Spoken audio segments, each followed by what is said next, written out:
الشيطان الرجيم. بسم الله الرحمن الرحيم.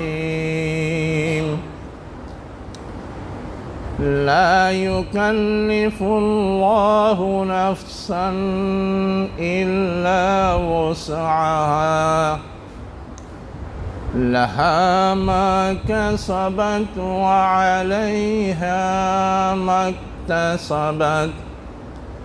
ربنا لا تؤاخذنا إن نسينا أو أخطأنا.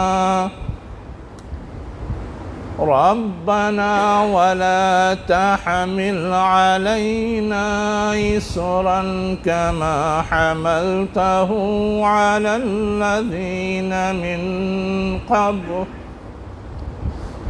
الذين من قبلنا. ربنا ولا تحملنا ما لا طاقة لنا به واعف عنا واغفر لنا وارحمنا أنت مولانا فانصرنا على القوم الكافرين.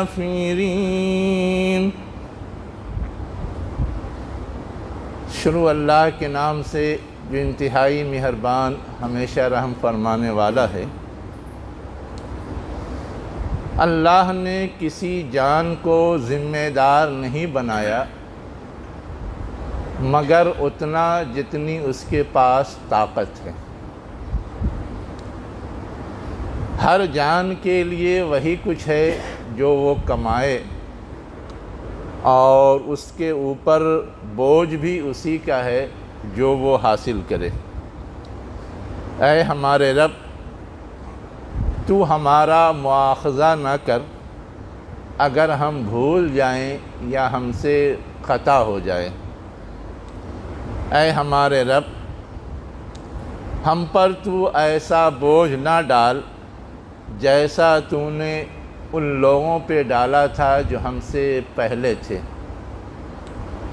اے ہمارے رب، تو ہم پر وہ بوجھ نہ ڈال جس کی کہ میرے اندر طاقت نہیں ہے، اور ہم سے درگزر فرما، ہماری مغفرت فرما، ہم پر رحم کر۔ تو ہمارا سرپرست ہے اور کافر قوم کے مقابلے میں ہماری مدد فرما۔ یہ سورہ بقرہ کی آخری آیت ہے جو میں نے آپ کے سامنے ابھی پڑھی۔ سورہ بقرہ قرآن مجید کی سب سے طویل سورہ ہے، اور اس کے اندر جو چیز بہت اہتمام سے بیان کی گئی ہے وہ یہ ہے کہ تم سے پہلے جو لوگ گزرے ہیں اللہ نے ان پر کچھ ذمہ داریاں ڈالی تھیں اور انہوں نے اس ذمہ داری کا حق ادا نہیں کیا، تو اب وہ ذمہ داری تمہارے کندھوں پہ ڈالی جا رہی۔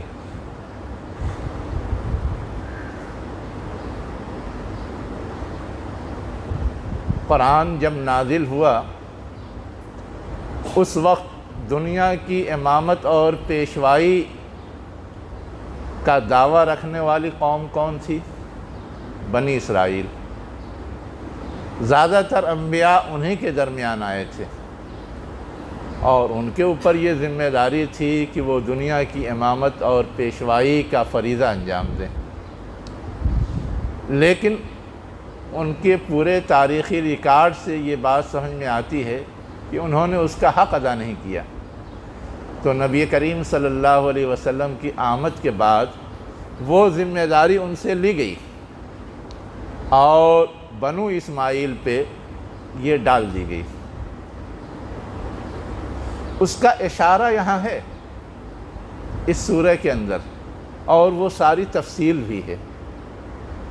بہت موٹی بات جو اس کے اشارے کے طور پہ بیان کی گئی ہے وہ یہ ہے کہ بنی اسرائیل کا قبلہ کیا تھا؟ بیت المقدس، لیکن وہ قبلہ تبدیل کر کے خانہ کعبہ کو قبلہ بنایا گیا۔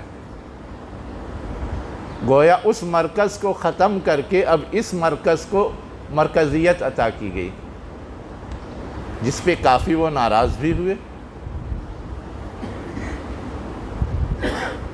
یہ گویا ایک علامت تھی کہ ان کو جو چیز دنیا کے اندر ایک مرکزیت کا مقام دیا ہوا تھا وہ ان سے چھین لیا گیا، اور اب جو نئی قوم، نئی امت ابھر رہی تھی ان کو وہ کام دے دیا گیا۔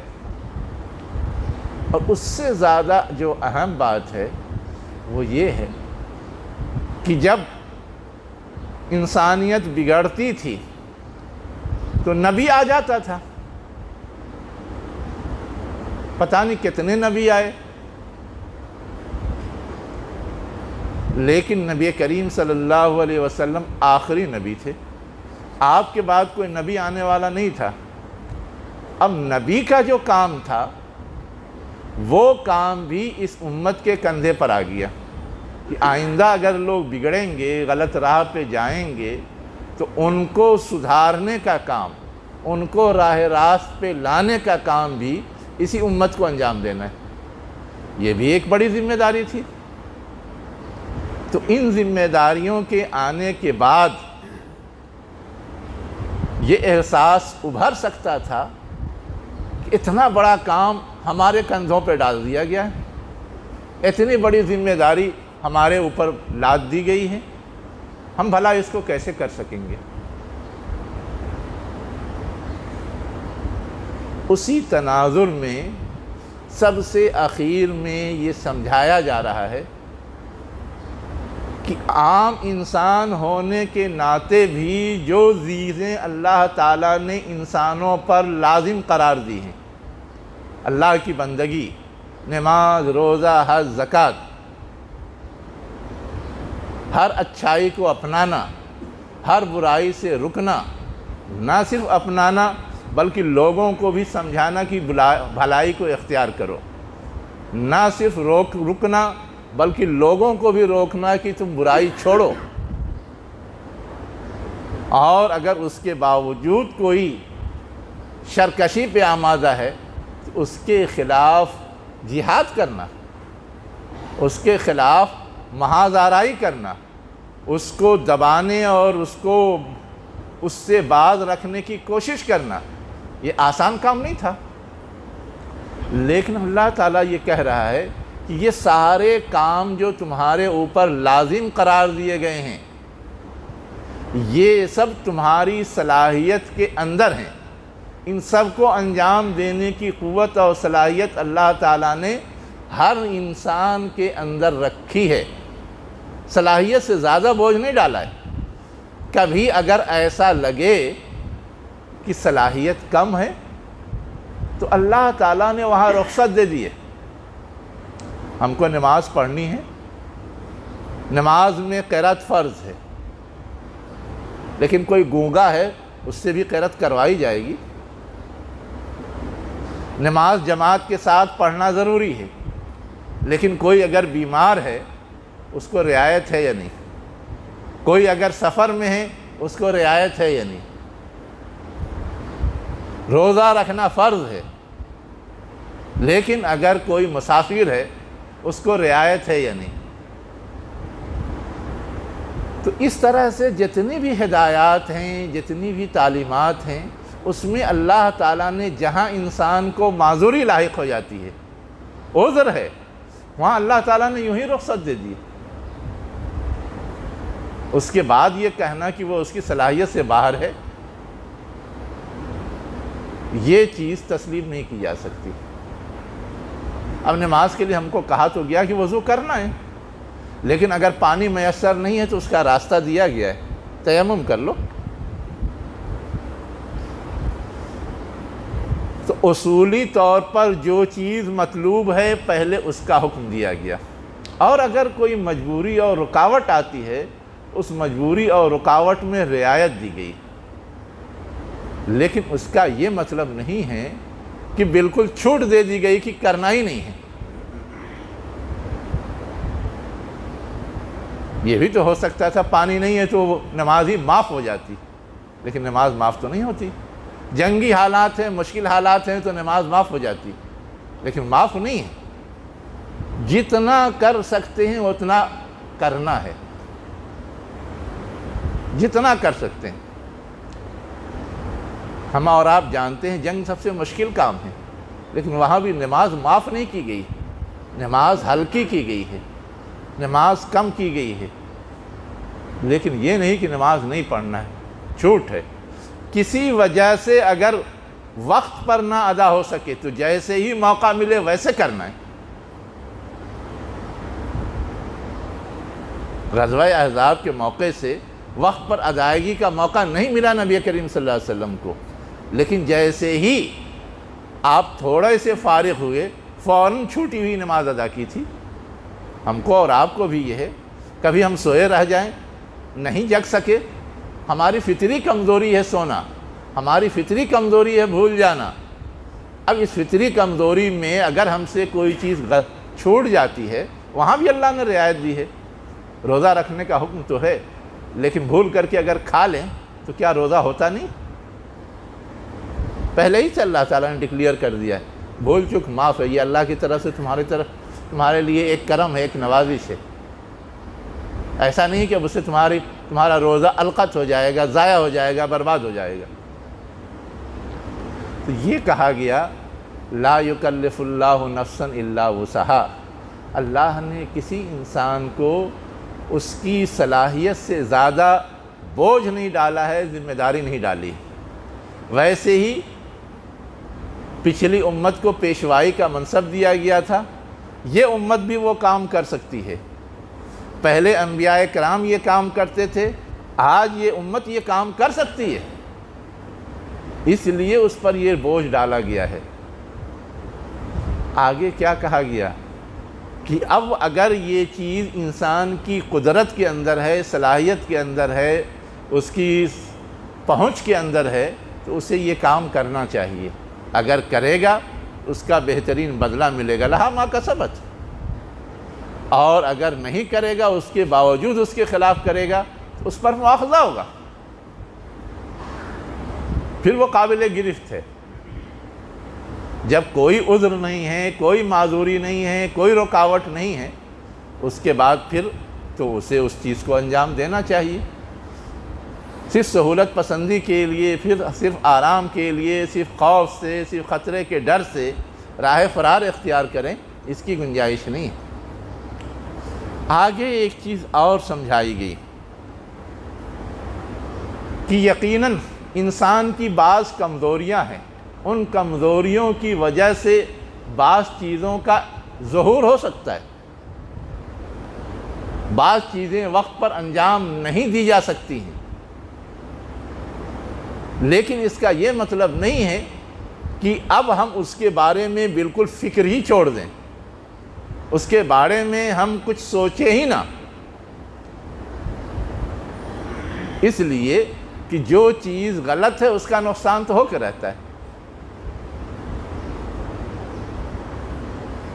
یہ نہیں ہے کہ بھول کر کے اگر کوئی چیز ہو گئی تو اس کا نقصان نہیں ہوگا، غلطی سے کوئی حرکت ہو گئی اس کا نقصان نہیں ہوگا، ایسا نہیں ہے۔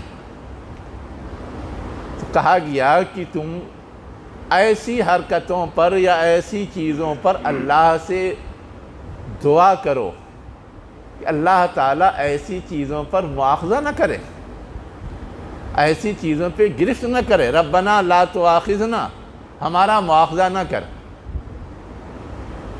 میں آپ کو مثال کے طور پہ بتاتا ہوں، ہم اگر بھول کر کے ہی زہر پی لیں تو کیا زہر اپنا اثر نہیں دکھائے گی؟ ہمیں کوئی تکلیف نہیں ہوگی، ہمیں اس کا کوئی نقصان نہیں پہنچے گا؟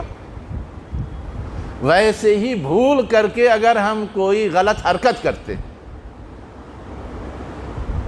اس غلط حرکت کا جو سائیڈ ایفیکٹ ہے، جو برا اثر ہے، وہ ہم پر نہیں ہوگا، لوگوں پہ نہیں ہوگا۔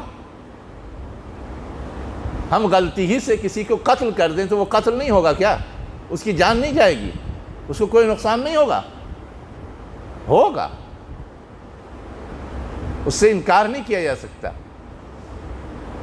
تو اللہ تعالیٰ سے یہ دعا کرنی ہے کہ ہماری بھول چوک سے یا ہماری غلطی سے اگر کوئی خطرہ یا کوئی نقصان پیدا ہوتا ہے، اس پہ کم سے کم ہمیں معاف کر دے، ہم سے مواخذہ نہ کرے۔ ہم نے جان بوجھ کر کے وہ غلطی نہیں کی ہے، ہم نے کسی چاہت یا کسی اور دشمنی میں ایسا نہیں کیا ہے۔ تو وہ ادب سکھایا گیا ہے، ربنا لا تؤاخذنا ان نسینا او اخطانا۔ اللہ تعالیٰ بھی اس چیز کو تسلیم کرتا ہے۔ اگر ہم غلطی سے کسی کو قتل کر دیں تو اس کے بدلے میں ہمیں قتل نہیں کیا جائے گا، البتہ اس کا جو برا اثر پڑنے والا ہے اس کو دور کرنے کے لیے ہمیں اس کا مکلف بنایا گیا ہے کہ ہم اس کی دیت ادا کریں۔ ہم بھول کر کے یا نیند کی وجہ سے سوئے رہ گئے، نماز نہیں پڑھی، تو یہ نہیں ہے کہ اب نماز ہمیشہ کے لیے معافی ہو گئی، نہیں، قضا پڑھنی ہے۔ ہاں، جو سوئے رہ گئے، بھول گئے، اس سے جو کوتاہی ہوئی ہے اس کے لیے ہم اللہ سے دعا کریں گے، اللہ معاف کر دے گا۔ اور اللہ کے رسول نے پہلے ہی ہمیں یہ خبر کر دیا ہے کہ ہماری امت سے نسیان، خطا اور جبر کو معاف کر دیا گیا۔ یہ حدیث کے اندر موجود ہے۔ لیکن کم سے کم ہمارے اندر یہ احساس ہونا چاہیے، ہمارے اندر یہ شعور ہونا چاہیے کہ ہم سے کہیں نہ کہیں کوتاہی ہوئی ہے، ہم سے کہیں نہ کہیں ایسی حرکت ہوئی ہے جس کا برا نتیجہ برآمد ہوگا، اور اس کی بھرپائی کے لیے جو کچھ کیا جا سکتا ہے وہ کریں۔ وقت پر نہیں پڑھ سکے بعد میں پڑھیں، چھوٹ گئی ہے اس کی قضا پڑھیں۔ سفر میں ہمیں مجبوری ہے، ہم روزہ نہیں رکھ سکتے، لیکن بعد میں جب آرام کا وقت آ جائے تو روزہ رکھنا ہے قضا، یہ نہیں کہ اب روزہ معاف ہو جائے گا۔ تو ہمیں اس چیز کو بھی سمجھنے کی ضرورت ہے۔ ایک اور چیز کی طرف اشارہ کیا گیا کہ اگر لوگ اس طرح کے احساس اور شعور کو نہیں رکھتے اور بہت زیادہ ڈھٹائی کا مظاہرہ کرتے ہیں، بہت زیادہ سرکشی کا مظاہرہ کرتے ہیں، تو اللہ تعالیٰ ان کی ڈھٹائی اور سرکشی کو دور کرنے کے لیے اسی دنیا میں سزا دیتا ہے۔ بنی اسرائیل کے بارے میں ہے، انہوں نے اللہ کے احکامات کے سلسلے میں ڈھٹائی کا مظاہرہ کیا، اللہ تعالیٰ نے ان پر بہت ساری چیزیں سزا کے طور پہ حرام قرار دے دی، بہت ساری سختیاں ان کے اوپر عائد کر دیں، اور جب وہ سزا ان کے اوپر عائد ہو گئی تو ان کے لیے دنیا تنگ ہو گئی، پریشان کن بن گئی۔ اللہ تعالیٰ نے اونٹ ان کے اوپر حرام نہیں کیا تھا، خود انہوں نے اپنے طور پہ اس کو حرام ٹھہرا لیا، اللہ تعالیٰ نے سزا کے طور پر ان پہ وہ چیز تھوپ دی۔ چربی حرام نہیں تھا، لیکن اللہ تعالیٰ انہوں نے خود چربی کے حوالے سے اپنا طرز عمل طے کیا، اللہ تعالیٰ نے وہ ان کے اوپر تھوپ دیا، تنگی میں مبتلا ہو گئے، پریشانی میں مبتلا ہو گئے۔ ہم کو اور آپ کو اللہ تعالیٰ نے یہ سکھایا کہ اس طرح کی چیز جو بوجھ بن جاتی ہے اس سے اللہ کی پناہ مانگو، بچنے کی کوشش کرو۔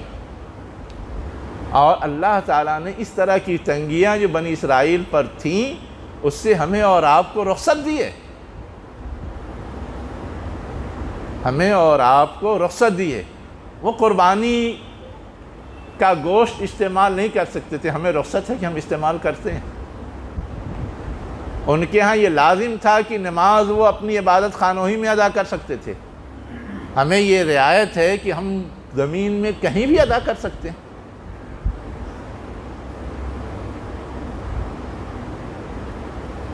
ایسی بہت ساری چیزیں ہیں جس میں اللہ نے ہمارے اور آپ کے لیے رعایت رکھی ہے۔ انہوں نے خود سے یہ چیز اوڑھ لی تھی کہ اگر سحری کھائے بغیر سو گئے اور سوئے رہ گئے تو اٹھ کر کے فجر سے پہلے سحری نہیں کھا سکتے تھے، لیکن ہمارے لیے ایسا کچھ نہیں۔ ہم سوئے اٹھے سحری کھائی فجر کے پہلے پہلے ہمارے لیے پوری گنجائش ہے، لیکن ان کے ہاں وہ چلن آج بھی ہے۔ انہوں نے اوڑھ لیا، ایک لمبے وقفے تک ان کو گویا روزے کا حق ادا کرنا پڑتا ہے۔ اس طرح کی جو تنگیاں انہوں نے اوڑھ لی تھی جس سے وہ پریشانی میں مبتلا ہو جاتے تھے، ان تنگیوں سے ہمیں اور آپ کو رخصت دی۔ وہ رمضان کے رات میں اپنی بیویوں کے پاس نہیں جاتے تھے، ہمیں رخصت دی گئی کہ جا سکتے۔ تو اس طرح کی بہت سارے احکامات ہیں جہاں ہمارے لیے اللہ نے رعایت پیدا کی ہے، اور ہمیں یہ سکھایا ہے کہ اس طرح کی چیزوں میں اللہ سے دعا کرو، اللہ تعالیٰ تمہارے لیے سہولت پیدا کرے گا۔ اللہ تعالیٰ یہ نہیں چاہتا کہ ایسا بوجھ بندے پہ ڈال دے جو سہار نہ سکتا ہو، اور اس کے باوجود اگر کچھ کمی بیشی ہوتی ہے تو اس کے لیے دعا سکھائی گئی کہ تم دعا کرتے رہو کہ اللہ درگزر کرے، اللہ رحم فرمائے۔ لیکن ان سب میں جو سب سے زیادہ اہم بات ہے وہ یہ ہے کہ ان ساری صورتحال کے باوجود اللہ تعالیٰ نے جو ذمہ داری ڈالی ہے وہ ذمہ داری ساقط نہیں ہوگی۔ اس ذمہ داری کو ہر قیمت پہ ادا کرنا ہے، ورنہ قابل مواخذہ ہیں۔ اور ذمہ داری کو ادا کرنے میں اگر اللہ کے سپورٹ یا مدد کی ضرورت ہے اس کے لیے بھی دعا کریں۔ اب اگر دشمن شرکشی دکھاتا ہے، اس سے جہاد کی ضرورت ہے، تو ہم کو اللہ کی مدد حاصل ہوگی تو ہم آسانی سے دشمن کو شکست دے سکتے ہیں، اور نوبت اس کی آتی ہے۔ بنی اسرائیل کو بھی دوسروں سے لڑنے کی اور محاذ آرائی کی ضرورت پڑی، اللہ کے رسول اور صحابہ کرام کو بھی پڑی، اور ظاہر ہے دشمنوں کے مقابلے میں وسائل اور تعداد کے لحاظ سے زیادہ نہیں تھے تو لگتا تھا کہ مشکل ہے کام، لیکن اللہ کی مدد اور نصرت ملتی تھی تو ہر کام ہو جاتا تھا۔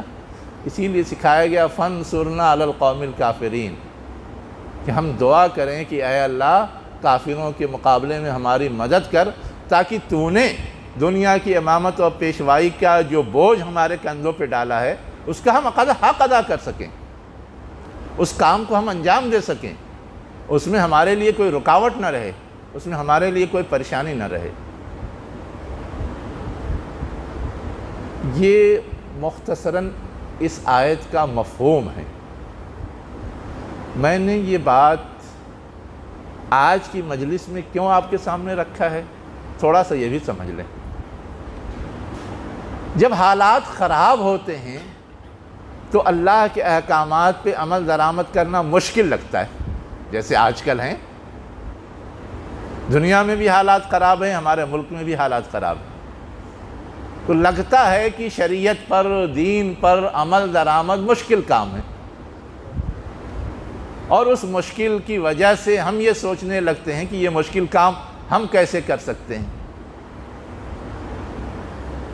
جبکہ اللہ کے رسول نے کہا دین تو آسان ہے، اتنا آسان ہے کہ اس کو مشکل نہیں سمجھا جا سکتا، بس ہمت اور حوصلہ ہونا چاہیے، ہر کام انجام دیا جا سکتا ہے، اور کہیں اگر رکاوٹ آئے تو اللہ کی مدد اور اللہ کی نصرت کا دروازہ کھلا ہوا ہے، ہر چیز ممکن ہے۔